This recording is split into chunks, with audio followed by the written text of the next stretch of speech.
Cập nhật tình hình xung đột ở Đông Âu, Moscow nói rằng an ninh Melitopol, Kherson có thể bị đe dọa nếu Nga mất quyền kiểm soát nhà máy Zaporizhzhia. Chuyên gia quân sự chỉ ra Nga mất 2 tuần trước khi tung đòn mới, xuyên thủng hệ thống phòng không của Ukraine. Đáng chú ý, Sky News đưa tin trực thăng Anh cấp cho Ukraine có thể dùng để chiếu tướng tàu ngầm Nga. Politico hé lộ nước cờ Nga có thể tung ra trước khi tính chuyện đối đầu hạt nhân với NATO. Đó là gì? Đại sứ Nga tại Liên Hợp Quốc nói phương Tây đang khuyến khích Ukraine leo thang căng thẳng. Trung Quốc kêu gọi NATO chớ vượt quá ranh giới của mình. Một số tin tức đáng chú ý khác, Nhật Bản bác bỏ khả năng cải tổ nội các giữa làn sóng từ chức. Iraq tái triển khai lực lượng biên phòng ngăn các cuộc tấn công của Iran, Thổ Nhĩ Kỳ. Siêu đập thủy điện ở Nepal do Trung Quốc xây dựng sắp hoàn thành. Ấm áp bữa ăn mừng lễ tạ ơn cho người vô gia cư ở Los Angeles, Mỹ. Tất cả sẽ được gửi đến quý vị ngay sau đây.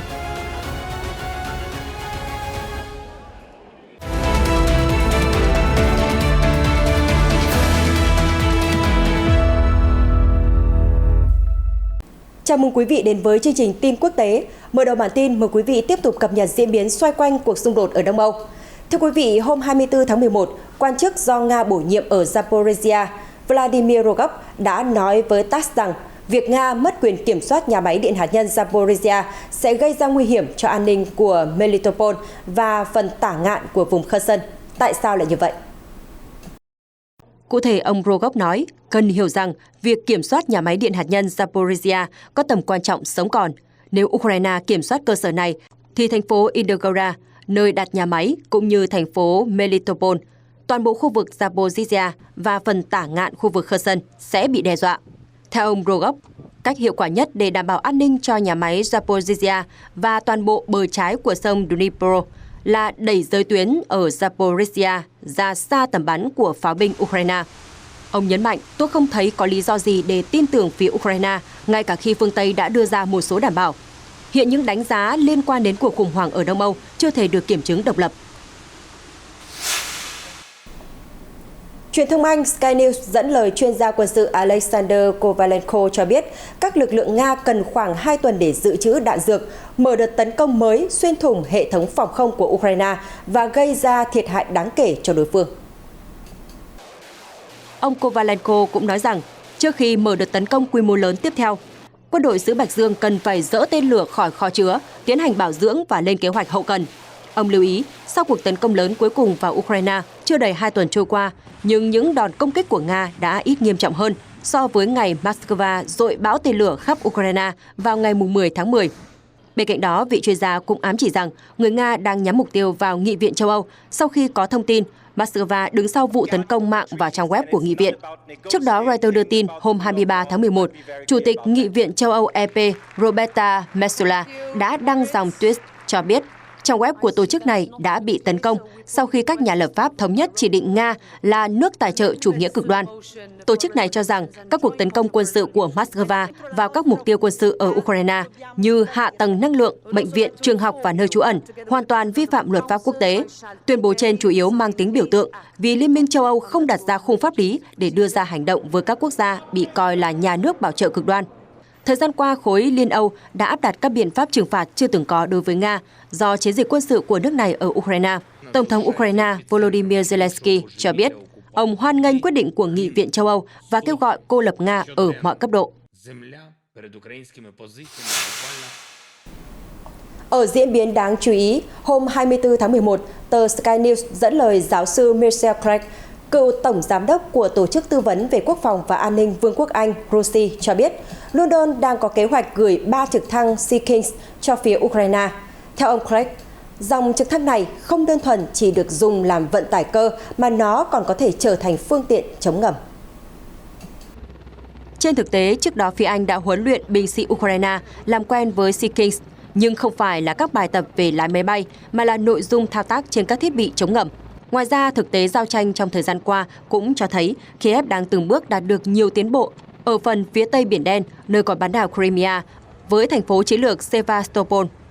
Ông Craig cũng chỉ ra, lực lượng Nga, nhất là hạm đội Biển Đen, sẽ triển khai đội tàu ngầm hùng hậu của họ để thiết lập phòng tuyến bảo vệ khu vực này.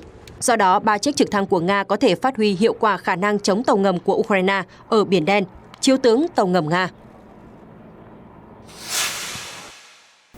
Cũng theo NHK, phát biểu tại cuộc họp khẩn của Hội đồng Bảo an Liên Hợp Quốc thông qua hình thức trực tuyến vào hôm 23 tháng 11, Tổng thống Ukraine Volodymyr Zelensky đã lên án các cuộc tấn công của Nga nhằm vào cơ sở hạ tầng năng lượng của đất nước là hành động cực đoan.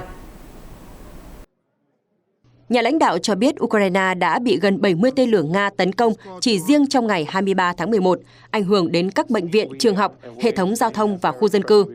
Ông nói, khi nhiệt độ bên ngoài xuống dưới 0 độ C và hàng chục triệu người đối mặt cảnh không điện, không nhiệt, không nước do tên lửa Nga bắn trúng các cơ sở năng lượng, đây rõ ràng là hành động phi nhân đạo.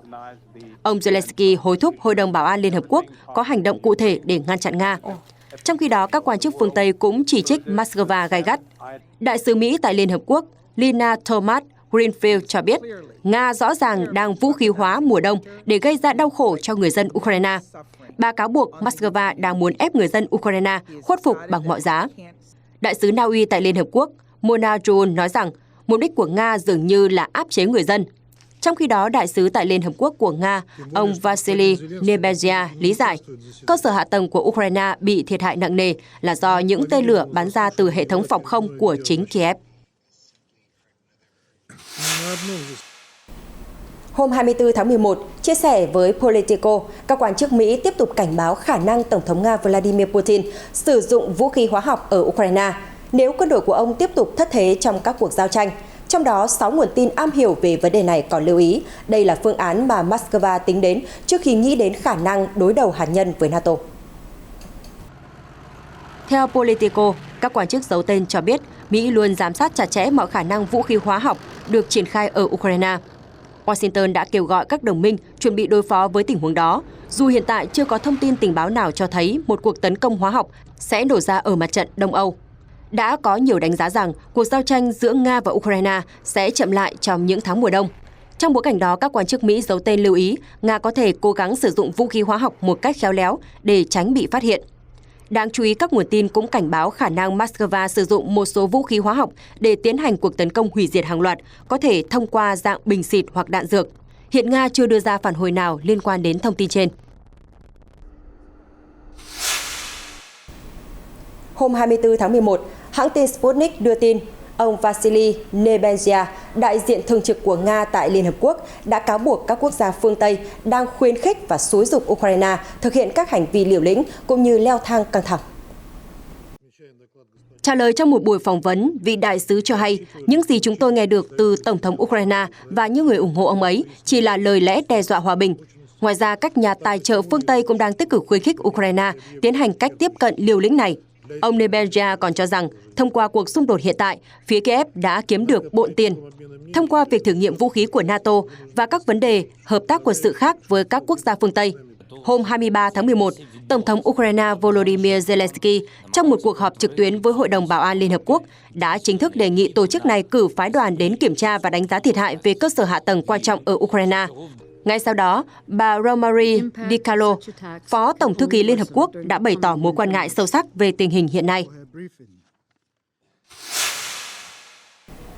Thưa quý vị, cuộc khủng hoảng ở Ukraine đã bước sang tháng thứ 9. Truyền thông Nhật NHK chỉ ra đã có nhiều quan ngại về khả năng xung đột tiếp tục kéo dài thêm một giai đoạn nữa. NHK cho biết Ukraine đang nỗ lực giành lại nhiều vùng lãnh thổ đã rơi vào tay lực lượng Nga. Trong khi đó, quân đội xứ Bạch Dương tiếp tục tung ra hàng loạt cuộc tấn công bằng tên lửa và máy bay không người lái vào các cơ sở hạ tầng của Kiev. Giới chức Ukraine cho biết cuộc pháo kích hôm 23 tháng 11 đã khiến 10 người thiệt mạng và 36 người khác bị thương. Cùng ngày, Công ty Điện lực Nhà nước Ukrenergo của Ukraine đã thông báo cắt điện khẩn cấp trong 24 giờ trên cả nước. Hôm 23 tháng 11, Tổng thống Volodymyr Zelensky cho biết Nga đang nhắm mục tiêu vào cơ sở hạ tầng, cơ sở năng lượng và cả khu dân cư của Ukraine. Trong bài phát biểu hàng ngày, ông nhấn mạnh, người Ukraine đã sẵn sàng kháng chiến toàn diện. Chúng tôi sẽ xây dựng lại mọi thứ, vượt qua những khó khăn này, vì người Ukraine luôn kiên cường bất khuất. Theo NHK, việc giành lại thành phố chiến lược Kherson ở miền Nam hồi đầu tháng này được kỳ vọng có thể tạo nên động lực để lực lượng Ukraine giành lại nhiều lãnh thổ hơn nữa. Nga được cho là đã triển khai một số binh sĩ rút khỏi Kherson đến các tỉnh miền đông Donetsk và Luhansk. Những tin tức liên quan đến cuộc xung đột ở Ukraine chưa thể được kiểm chứng độc lập. Thưa quý vị, Reuters đưa tin nguồn điện ở Kiev đã bị gián đoạn nghiêm trọng, tần suất cắt điện ngày càng tăng, khâu bảo trì không thể xúc tiến nhanh chóng, do đó nhiều người dân phải đưa ra quyết định chuyển đến sống ở vùng ngoại ô. Xung đột kéo dài khiến giá thuê nhà ở Kiev giảm mạnh, dù vậy nhiều người sẵn sàng chi trả mức thuê cao hơn để sống ở ngoại ô thành phố. Ở những khu vực này, họ có thể dùng máy phát điện và đốt củi để sưởi ấm. Anatoly Lazoviuk, một cư dân Kiev đã rời khỏi thủ đô, chia sẻ, "Chúng tôi có máy phát điện, nếu mất điện chúng tôi gần như vẫn có thể đảm bảo được nguồn điện cho các nhu cầu hàng ngày, và chúng tôi có củi để đốt lửa nấu ăn. Có thể nói rằng tình hình hiện tại tạm ổn." Theo các công ty bất động sản, giá thuê nhà ở trung tâm thủ đô Kiev đã giảm khoảng 20% kể từ tháng 10. Các chuyên gia cho rằng nếu tình trạng thiếu điện tiếp diễn, thị trường bất động sản tại đây có thể bị ảnh hưởng nghiêm trọng. Igor Sikerik, nhân viên của một công ty cho thuê nhà nói, do mất điện định kỳ nên thị trường cho thuê nhà có nhiều biến động. Người dân không muốn bỏ tiền nhiều để thuê nhà vì không chắc nguồn điện có ổn định hay không. Điều này rõ ràng rất quan trọng. Trong khi đó, các chủ nhà không muốn giảm giá cho thuê. Dù vậy, nhìn chung giá thuê bất động sản đã giảm. Chi phí thuê một căn hộ đã giảm gần 20% từ giữa tháng 10 đến nay. Tôi không thể đoán được tình hình sắp tới sẽ như thế nào. Các cơ quan bất động sản khác tin rằng lý do khiến giá thuê nhà ở Kiev thấp hơn đơn giản là do nhu cầu thuê giảm. Dữ liệu từ một số trang web cho thuê bất động sản cho thấy giá khởi điểm để thuê nhà ở Kiev hiện nay là khoảng 110 đô la Mỹ, trong khi ngôi nhà rẻ nhất ở ngoại ô Kiev sẽ có giá thuê vào khoảng 175 đô la Mỹ. Đối với một số người thuê nhà như Tatiana Rurenko và chồng, việc thuê một căn hộ ở trung tâm thủ đô Kiev sẽ rẻ hơn, tuy nhiên tình trạng mất điện gây ra nhiều bất tiện. Ông Rurenko nói, vợ chồng tôi từ tỉnh khác chuyển đến Kiev sống cho đến tháng 9. Hiện giá thuê nhà của chúng tôi rẻ hơn 1/3 so với vùng ngoại ô. Cơ sở hạ tầng trong thành phố tốt hơn, chồng tôi đi làm cũng gần hơn. Tuy nhiên, bây giờ chúng tôi đã hiểu vì sao giá thuê lại rẻ như vậy. Nguyên nhân cơ bản là không có điện, không có sóng viễn thông và không thể nấu ăn bằng bếp điện. Các quan chức cảnh báo tình trạng mất điện có thể tiếp diễn ở khu vực thủ đô Kiev, không phải trong vài giờ mà có thể trong nhiều ngày khi mùa đông đến. Vào ngày 17 tháng 11, Ukraine đã trải qua một trong những đợt thiếu điện kéo dài nhất từ trước đến nay do hệ thống cung cấp điện bị giới hạn ở mức 523 MW. Ở diễn biến khác, phát ngôn viên Bộ Ngoại giao Trung Quốc Triệu Lập Kiên hôm 23 tháng 11 nói rằng NATO phải ở trong ranh giới địa lý của mình và không vượt quá thẩm quyền của một liên minh quân sự. Ông Triệu chỉ trích, kể từ khi kết thúc chiến tranh lạnh, khối quân sự phương Tây đã không ngừng áp đặt nguyên tắc của mình lên các vùng lãnh thổ khác trên thế giới, theo Sputnik News đưa tin. Hồi đầu tuần, Tổng thư ký NATO Jens Stoltenberg đã nói rằng Bắc Kinh đang tìm cách tăng cường kiểm soát các cơ sở hạ tầng quan trọng, chuỗi cung ứng và các ngành công nghiệp chủ chốt của các nước phương Tây. Trong một cuộc họp báo, phát ngôn viên Triệu Lập Kiên lưu ý, NATO đã mở rộng điều khoản phòng thủ tập thể của mình sang các lĩnh vực không gian mạng và cả những mảng vốn do Liên Hợp Quốc và các tổ chức quốc tế chuyên biệt chịu trách nhiệm xử lý. NATO cũng tăng cường can thiệp vào các vấn đề dân sự, bao gồm biến đổi khí hậu, cơ sở hạ tầng, đổi mới công nghệ, chuỗi cung ứng, y tế và năng lượng. Là một tổ chức có quy mô khu vực, NATO cần tuân thủ các giới hạn địa lý của mình, không nên cố gắng áp đặt các quy tắc của mình lên bên khác hoặc tìm cách vượt quá ranh giới. Ông Triệu cũng bác bỏ cáo buộc mà ông Stoltenberg đã đưa ra hồi đầu tuần. Vị phát ngôn viên nhấn mạnh, trong những năm gần đây, Bắc Kinh đã thiết lập sự hợp tác tích cực và bình đẳng với các quốc gia và doanh nghiệp ở nhiều khu vực, bao gồm cả các quốc gia thành viên NATO. Những sự phối hợp như vậy đã mang lại lợi ích cho tất cả các bên, ông Triệu lưu ý. Nhà ngoại giao nói thêm, trong khi đó việc vạch ra những khác biệt về hệ tư tưởng, hệ giá trị cũng như ranh giới chia rẽ trong hợp tác kinh tế không chỉ gây tổn hại đến lợi ích chung của cộng đồng quốc tế mà còn gây ra vô số tác dụng ngược. Hiện NATO chưa đưa ra phản hồi nào liên quan đến đánh giá mới nhất của Bộ Ngoại giao Trung Quốc. Ở diễn biến khác, Reuters đưa tin hôm 23 tháng 11, Trung Quốc đã bày tỏ hy vọng phát triển quan hệ đối tác tốt đẹp hơn nữa với một số quốc đảo Thái Bình Dương sau khi Bắc Kinh tổ chức một cuộc họp với các quan chức từ nhiều đảo quốc về vấn đề hợp tác an ninh. Phát ngôn viên Bộ Ngoại giao Trung Quốc Triệu Lập Kiên cho biết, các quan chức từ 5 quốc đảo với cấp bậc giám đốc, phó giám đốc và quyền ủy viên cảnh sát đã tham dự cuộc họp vừa qua. Trong cuộc họp báo thường kỳ, ông Triệu nói, đại diện các quốc đảo tham gia cuộc thảo luận đã bày tỏ hy vọng tăng cường hợp tác cảnh sát và thực thi pháp luật với Trung Quốc để thúc đẩy an ninh vì sự phát triển và thịnh vượng trong khu vực. Reuters chưa thể xác minh độc lập thông tin trên với các quốc đảo Thái Bình Dương. Hồi tháng 5, Trung Quốc đã nỗ lực đạt được một thỏa thuận an ninh và thương mại với 10 quốc đảo ở Thái Bình Dương. Diễn biến trên đã khiến Washington và Canberra lo ngại về tham vọng quân sự của Bắc Kinh trong khu vực. Ngay lập tức, phương Tây đã có nhiều biện pháp thắt chặt quan hệ với các quốc đảo tại đây thông qua các nguồn viện trợ đáng kể. Hiện tình hình chính trị Nhật Bản đang có nhiều xáo trộn. Hôm 24 tháng 11, tờ nhật báo Mainichi của nước này dẫn nguồn tin cho biết Thủ tướng Fumio Kishida đã bác bỏ thông tin Tokyo sẽ thực hiện các cuộc cải tổ nội các trong thời gian tới, giữa bối cảnh chính phủ đối mặt nhiều bê bối và làn sóng từ chức trong thời gian qua. Thông điệp trên được đưa ra sau khi tờ Mainichi dẫn một nguồn tin cho biết ông Kishida đang xem xét kế hoạch cải tổ nội các lần thứ 2 trong vòng 6 tháng qua, sau khi Bộ trưởng Bộ Nội vụ và Truyền thông Minoru Terada từ chức vào hôm 20 tháng 11 do dính líu đến cáo buộc lạm dụng các quỹ chính trị. Ông Terada là bộ trưởng thứ 3 trong chính quyền của ông Kishida bị mất chức trong vòng 1 tháng. Trước đó vài tuần, Bộ trưởng Tư pháp Yasuhiro Hanashi cũng bị sa thải vì những phát biểu gây tranh cãi của ông. Trước đó nữa, Bộ trưởng phụ trách phục hồi kinh tế Daishiro Yamajiwa từ chức vào cuối tháng 10 do nghi vấn có quan hệ với phong trào tôn giáo Nhà thờ Thống nhất, vốn được chú ý sau vụ ám sát cựu Thủ tướng Shinzo Abe. Trước những bê bối thời gian qua, tỷ lệ không tán thành chính phủ của ông Kishida đã tăng 0,5 điểm phần trăm lên 43,5% trong tháng 11. Đây là kết quả thu được từ cuộc khảo sát công khai do Tổ chức thăm dò dư luận Nhật Bản JIJI tổ chức vào ngày 18 tháng 11, với 2.000 người trưởng thành tham gia. Hôm 24 tháng 11, truyền thông Nhật Bản đưa tin, Thủ tướng nước này ông Fumio Kishida đã thừa nhận những bất cập trong báo cáo chi tiêu của Văn phòng Chính phủ liên quan đến cuộc tổng tuyển cử năm ngoái. Hồi đầu tuần, ấn bản trực tuyến của tạp chí Sukan Bunsun cho biết văn phòng của ông Kishida đã đính kèm 94 biên lai không có người nhận và mô tả vào báo cáo chi tiêu của mình. Tạp chí Bunsun bình luận, đây có thể là hành vi được khép vào tội phạm luật bầu cử của Nhật Bản. Sau đó, trong một buổi trả lời trước báo chí hôm 24 tháng 11, ông Kishida đã nói với các phóng viên rằng ông xác nhận những khoản chi tiêu đó là hoàn toàn phù hợp cho chiến dịch bầu cử. Dù vậy, ông thừa nhận có những bất cập trong việc cập nhật biên lai đính kèm. Theo vị Thủ tướng, người phụ trách chiến dịch đã ngầm xác định mục đích chi tiêu của biên lai thông qua tên của tổ chức phát hành, sau đó điền vào báo cáo cho phù hợp. Tuy nhiên, người đó đã bỏ qua việc thêm các chi tiết này vào biên lai thực tế. Để trấn an dư luận, ông Kishida cho biết ông đã chỉ thị văn phòng của mình rà soát, đảm bảo những lỗi tương tự không tiếp tục xảy ra.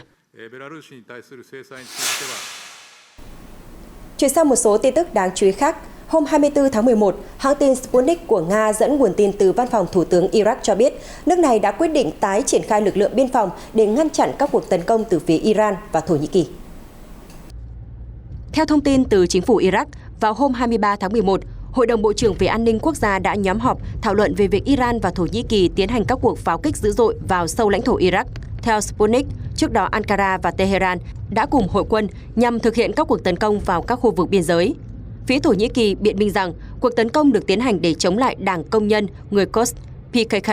Trong khi đó, Iran khẳng định đang truy kích các đảng phái và phần tử đối lập của nước này.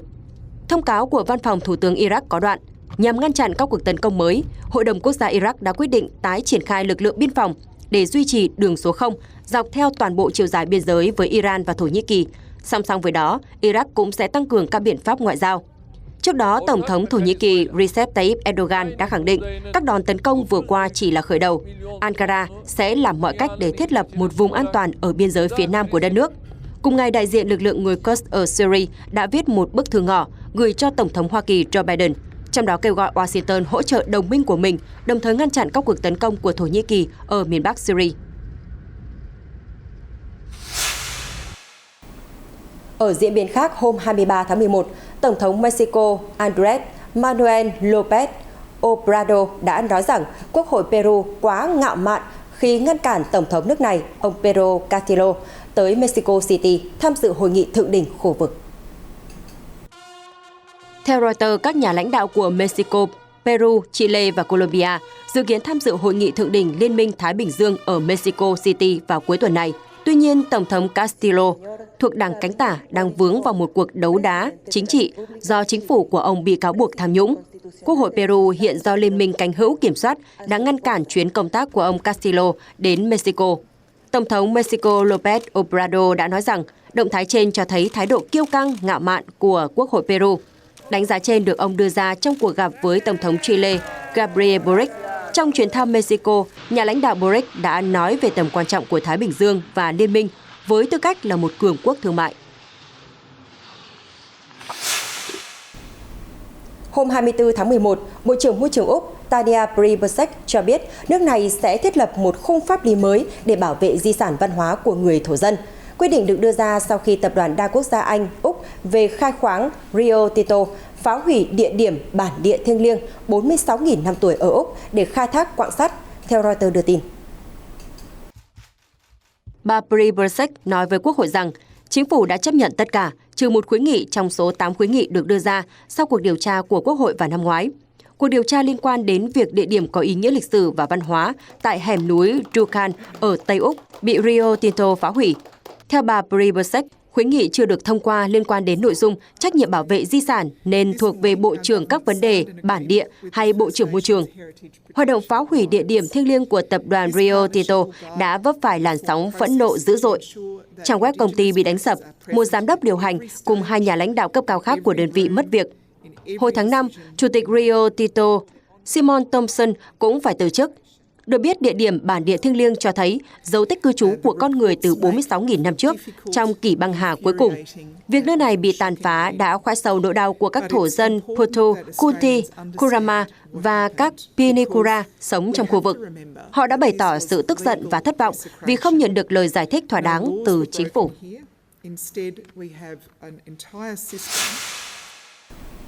Thưa quý vị, tại Indonesia, giới chức đang nỗ lực cứu hộ và hỗ trợ người dân ở Tây Java tái định cư sau khi hứng chịu trận động đất mạnh 5,6 độ Richter vừa qua. Theo cập nhật của Reuters, vào ngày 24 tháng 11, đợt thiên tai đã khiến ít nhất 271 người thiệt mạng. Trận động đất xảy ra hồi đầu tuần tại Tây Java, có tâm chấn nằm cách quận Cianjur 10 km về phía tây nam, đã san phẳng hầu hết tòa nhà trong khu vực. Chính phủ Indonesia cũng như một số tổ chức từ thiện và tình nguyện viên đã cung cấp thực phẩm, nước uống và dịch vụ y tế cho người dân địa phương bị ảnh hưởng bởi trận động đất. Cơ quan chức năng cũng tư vấn sức khỏe tâm thần cho phụ nữ và trẻ em. Riza, 11 tuổi, là một trong những trẻ em may mắn sống sót sau thảm họa. Hiện em đang cùng gia đình sống tạm ở một khu sơ tán. Ngôi nhà của em đã bị hư hại nặng nề. Sự hỗ trợ của các tình nguyện viên mà cậu bé có thể quên đi nỗi sợ và tỏ ra lạc quan hơn nhiều. Em có nhiều niềm vui ở khu lều, như kể chuyện và chơi đùa với các bạn. Em cũng mong nhà em sớm được xây và mọi người giúp đỡ nhiều hơn. Riza nói, tỏ ra rất hiểu chuyện. Idang Setiabudi là một tình nguyện viên trong số hơn 6.000 nhân viên cứu hộ do chính phủ Indonesia vận động. Suốt 3 ngày sau khi động đất xảy ra, anh và những người khác đã chạy đua với thời gian để tìm kiếm những người sống sót.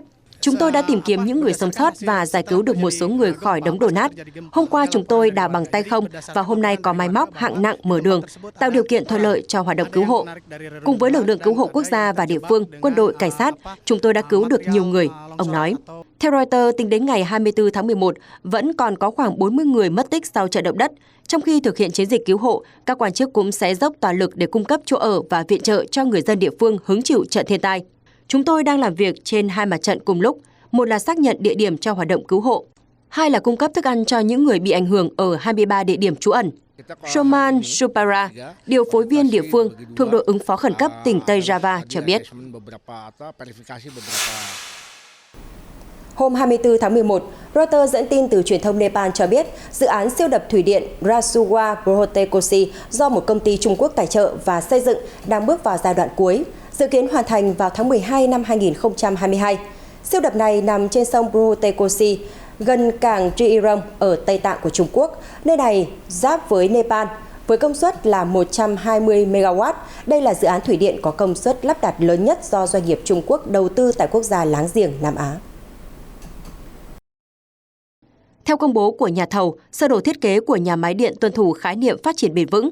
Nhà máy, phòng điều khiển và các cơ sở khác được xây dựng dưới lòng đất. Bên cạnh đó, việc sử dụng vật liệu xây dựng và xử lý chất thải được tối ưu hóa để bảo vệ môi trường tự nhiên trong khu vực. Liu Jianxin, trưởng dự án của dự án thủy điện Rasuwa Brotekosi cho biết, với tiền đề đảm bảo chất lượng kỹ thuật, nhiều phương án thiết kế của chúng tôi cho toàn con đập, đường hầm tiếp cận, đường hầm gió và các cơ sở khác đã được tối ưu hóa để thích ứng với môi trường xung quanh.